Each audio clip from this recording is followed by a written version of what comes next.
YouTube channel. मैं हूं doctor Sonali और आज हम बात करने वाले हैं फूड इज़ मेडिसिन। तो सबसे पहले तो वाई फूड इज़ मेडिसिन। हम जो भी खाते हैं वो हमारे शरीर में दिखता है।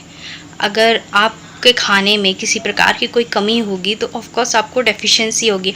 अगर आपके खाने में जैसे विटामिन्स कम हैं, आप विटामिन्स कम ले रहे हैं, मिनरल्स कम ले रहे हैं और आप प्रोटीन नहीं ले रहे हैं, तो वो आपकी बॉडी में ऑफ कोर्स दिखेगा। तो आज हम इसी के बारे में बात करने वाले हैं। साथ ही साथ हम बात करेंगे लाइफस्टाइल डिजीज़ेज़ की और किस तरीके से आप जो है फूड्स जो हैं उन्हें इग्नोर करके कुछ फूडों को और कुछ जो है हेल्दी हैबिट्स को अपना के साथ ही साथ अच्छी अच्छी चीज़ों को खा के अपना जो है वेट लॉस कर सकते हैं और लाइफस्टाइल डिजीज़ को क्योर कर सकते हैं।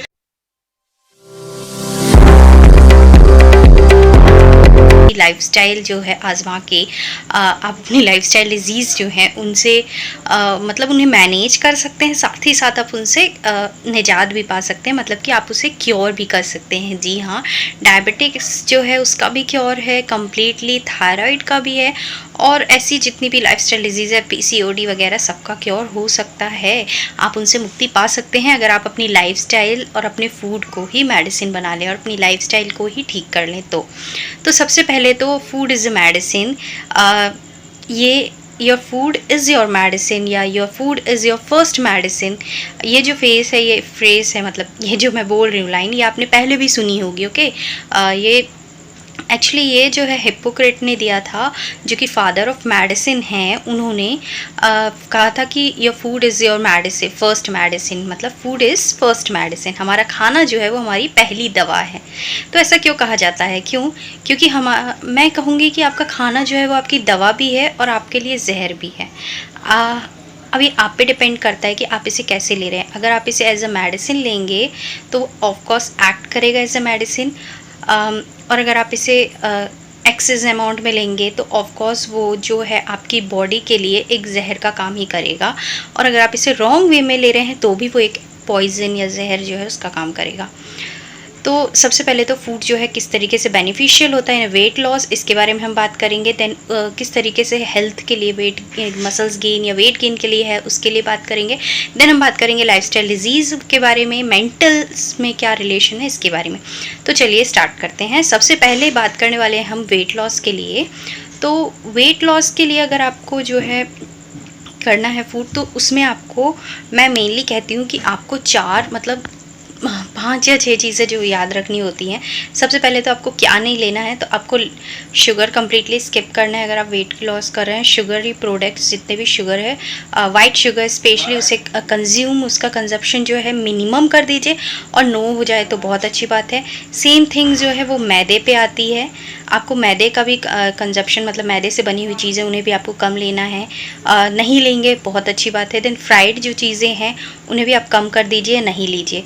ऑयल एकदम कम करना तो नॉट पॉसिबल, और ऑयल्स से काफ़ी बेनिफिट्स वगैरह होते हैं, इससे काफ़ी आपको विटामिन्स मिलते हैं। तो इसीलिए आप ऑयल जो है उसे कम मात्रा में लें, और कोशिश करें कि ऐसे ऑयल लें जो नॉन सैचुरेटेड ऑयल्स होते हैं या नॉन सैचुरेटेड फैटी एसिड्स होते हैं, फैटी ऑयल्स होते हैं, उन्हें लें। जैसे कि घी वगैरह लें, घी लें तो बहुत अच्छा है, या कोई भी ऑयल लें तो वो भी बेनिफिशियल होगा, बट इन स्मॉल अमाउंट।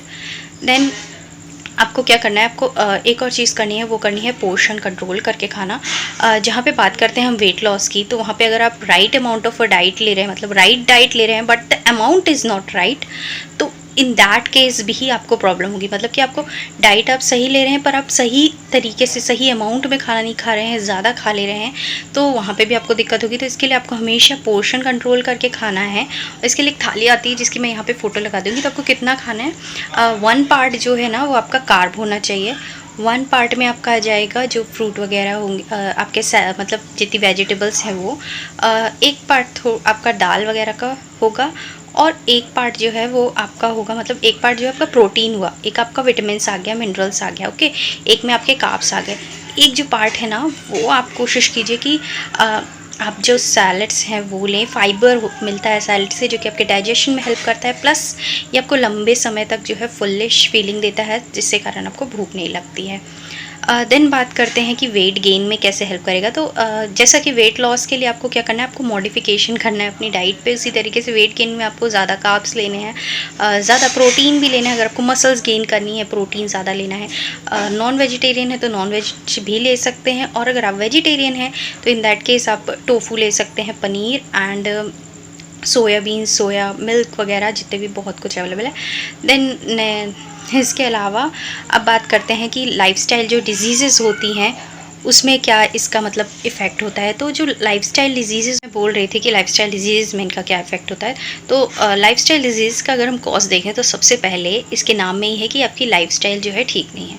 अब लाइफस्टाइल हर तरीके से ठीक नहीं होती है। हो सकता है कि आपकी लाइफ सेडेंट्री हो बट आपका फूड ठीक हो, इन दैट केस आप जो होंगे मोटे होंगे, बट हो सकता है कि आपको पीसीओडी ना हो, पीसीओडी नहीं होगा। बट अगर आपका फूड हैबिट ठीक नहीं है, आप बहुत ज़्यादा पैक्ड आइटम खाते हैं, जो पैकेट में बिस्किट्स, चिप्स ये सब आते हैं, सारे प्रोसेस्ड फूड कहलाते हैं। अगर आप इन प्रोसेस्ड फूड को ले रहे हैं, ये जंक फूड हैं, और मतलब जंक फूड भी ले रहे हैं और ये प्रोसेस्ड फूड ले रहे हैं, तो ये बिल्कुल भी राइट नहीं होगा। वहाँ पे आपको पीसीओडी देखने के मिलता है। अब पीसीओडी के बारे में मिथ है कि जिससे भी पीसीओडी होगा वो पतला नहीं हो सकता, वो सिर्फ मोटा ही होगा। So this is a myth. 80%, 70 to 80% जो होते हैं वो मोटे होते हैं, बट 30% से 20% तक पीपल, या 20-30 कहूँ मैं, तो आपको ऐसे लोग भी मिलेंगे पीसीओडी वाले जो पतले होंगे। वहाँ पे बाकी सिम्टम्स आते हैं। ओके, पीसीओडी एक ही सिम्टम पे नहीं होता, या पीसीओएस के एक सिम्टम नहीं होता है। इस पर हमारा पहले से एक वीडियो बना हुआ है, तो आप वो भी देख सकते हैं। अभी के लिए मैं आपको बता दूं कि पीसीओडी, जो पीसीओएस और पीसीओडी है, उसमें काफ़ी सिम्टम्स होते हैं। जैसे कि आपके जो ओवरीज होंगी, वहाँ पे आपको गांठें देखने के लिए मिलेंगी, गांठें मिल रही हैं।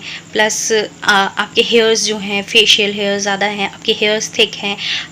आपकी स्किन में हो सकता है कि डार्क पैचेस देखने मिले जहाँ पे फोल्ड्स होते हैं। ओके, जैसे फोल्डिंग एरिया ना, तो यहाँ पे डार्क पैचेस ऐसे देखने को मिलेंगे। नेक पे, गर्दन पे भी देखने के लिए मिल सकती, इस तरीके की चीज़ें होती हैं। साथ ही साथ वेट गेन भी हो सकता है, और अगर वेट गेन नहीं हो रहा है तो भी पीसीओडी कन्फर्म हो सकता है। इन दैट केस हो सकता है कि आपका पेट निकल रहा हो, या आपको सेंट्रल ओबेसिटी हो। ओके, फूड के बारे में एक और चीज़ है, जहाँ लाइफस्टाइल डिजीज़ की बात आ रही है और मैंने सेंट्रल ओबेसिटी कह दी है, तो सेंट्रल ओबेसिटी सबसे ज़्यादा डेंजरस होती है।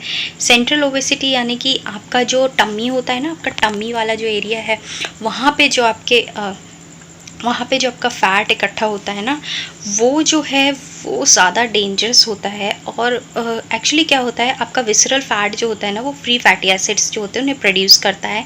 और ये जो फ्री फैटी एसिड्स होते हैं, ये ऑफकोर्स जाके हमारे लीवर में और हमारे अदर बॉडी पार्ट्स में जो है प्रॉब्लम क्रिएट करेंगे। तो वहाँ पे आपको जब भी लगे कि आपका पेट बाहर निकल रहा है, आपको सेंट्रल ओबेसिटी बहुत ज़्यादा हो रही है, थोड़ी बहुत इज़ ओके, बट बहुत ज़्यादा होना इज़ नॉट ओके। तो इन दैट केस आपको क्या करना है, आपको एक्सरसाइजेस करनी है, आपको वेट लॉस करना है, और जैसे कि मैंने बताया आपको डाइट करनी है, ताकि आपके जो सेंट्रल ओबेसिटी ना हो पाए और आप एक हेल्दी लाइफ जी सकें। अब लाइफस्टाइल डिजीज़ में मेनली हमने बात कर ली पीसीओडी की। अब बात करते हैं थायराइड की। थायराइड का भी सबसे बड़ा, वैसे तो इसका कोई कॉज जो है वो नोन नहीं है, अननोन कॉज है, बट जितनी भी लाइफस्टाइल डिजीज़ सबका कॉज अननोन है। बट हम ऐसा मानते हैं कि हमारी जो लाइफस्टाइल है, सेडेंट्री लाइफ है, हमारे फूड में जो डेफिशिएंसी है, हम जितना जंक फूड ले रहे हैं, और उसके कारण ये हो रहा है। पिछले 50 सालों में या 100 ईयर्स या 50 ईयर्स में बोले तो हमारा जो फूड है ना, वो बहुत ज़्यादा चेंज हुआ है। पहले हम लोग मिलेट्स लेते थे, कोदो लेते थे, कुटकी लेते थे। पहले ऐसा माना जाता था कि मिलेट्स जो है वो गरीबों का खाना है। ओके, कोदो जो है गरीब लोग खाते थे। अगर आपके घर पे खेती होती रही होगी, या जो भी आपके आसपास है, आप उनसे पूछेंगे तो वो कहेंगे कि उनके घर में अगर कोदो होता था तो वो लोग कोदो का कंजप्शन खुद करते थे, और चावल जो होता था ना उसे बेच देते थे फॉर मनी, ताकि उन्हें पैसे मिले। चावल बेचने से पैसे मिलते थे, कोदो वो खुद खाते थे क्योंकि कोई उतना लेता नहीं था। और अगर अभी की बात करें तो कोदो कुटकी बहुत मिनिमम हो गया है, लोग इसका मतलब प्रोडक्शन ही नहीं हो रहा, बहुत कम हो रहा है। और जहाँ हो भी रहा है तो वहाँ इंडिया से बाहर उसे भेज दिया जा रहा है, या मतलब लोग इसे लेना ही पसंद नहीं कर रहे हैं, क्योंकि उन्हें एक आदत पड़ गई है ना। एक्चुअली मिलेट्स में थोड़ा कम टेस्ट होता है, मतलब उसके बेनिफिट्स तो बहुत ज़्यादा होते हैं, वो खुद ही एक फूड है पूरा, उसमें आपको विटामिन मिलेंगे, मिनरल्स मिलेंगे, प्रोटीन्स मिलेंगे, सब कुछ एक होलसम फूड है। बट अगर आपको उसे खाएँगे तो आपको उतना अच्छा टेस्ट नहीं मिलेगा जितना आपको वाइट राइस में मिलता है, जो कि हाई क्वालिटी का होता है उसमें। प्लस हम लोग दाल में सिर्फ़ एक ही प्रकार की दाल खाते हैं, जो कि होती है पीली दाल, तुअर दाल कहीं जिसे हम अरहर की दाल कहते हैं, वही वाली बस हम खाते हैं। इसके अलावा जो बाकी दालें होती हैं उन्हें भी लेना चाहिए, मतलब 5 प्रकार की जो हमारी मेन दाल है ना, सारी लेनी चाहिए हमें।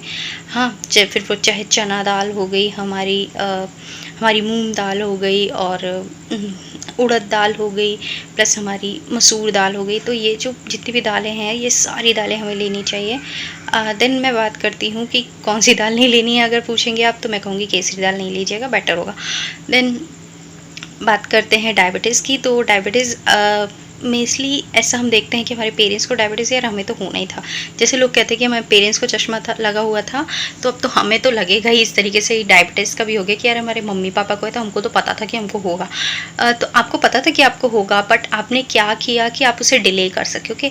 हो सकता है कि आपको वो 35 साल की उम्र में ही हो जाता, मतलब 40 में ही हो जाएगा, 45 में ही हो जाता। बट अगर आप डाइट कंट्रोल करते हो, एक्सरसाइज़ करते हैं ना, तो आप उसे स्किप कर सकते हैं। वो मे बी आपको लाइफ में कभी हो ही ना, और अगर होगा भी तो हो सकता है आपको 50, 55 या 60 में हो, ओल्ड एज में हो, ऐसा होगा। बट आप अगर डाइट कंट्रोल करते हैं तो आप अपने जीन्स को जो है ना वो मतलब स्किप कर सकते हैं। आपको जेनेटिकली जो चीज़ मिली है ना, आप उसे अपनी डाइट से, अपनी सोच से और अपनी एक्सरसाइज और अपनी लाइफस्टाइल से स्किप कर सकते हैं। हाँ, चीज़ें होती हैं, मैं ये नहीं कहूँगी कि आप कंप्लीटली उसे कर सकते, बट होम्योपैथिक मेडिसिन से वो भी पॉसिबल है। उसके लिए हम अलग से वीडियो बना सकते हैं अगर आप चाहें तो। प्लस मैं ये कहूँगी कि डायबिटीज़ जो है वो कम्प्लीटली, टाइप 2 डायबिटीज़ जो है वो कम्प्लीटली क्योरेबल है, और उसके लिए आपको लाइफ़स्टाइल अपनी चेंज करनी होती है। आपको पैक्ड फूड नहीं खाना, जैसा कि मैंने कहा 4-5 चीज़ें, ऑयल कम लें, पैक्ड फूड कम लें, प्लस आप मैदा कम लें, जो फ्राइड आइटम है वो कम लें, और अपना पोर्शन कंट्रोल करके खाएँ। डेली कम से कम 30 मिनट की वॉक करें, नहीं तो एक्सरसाइज करें। तो इससे जो है ना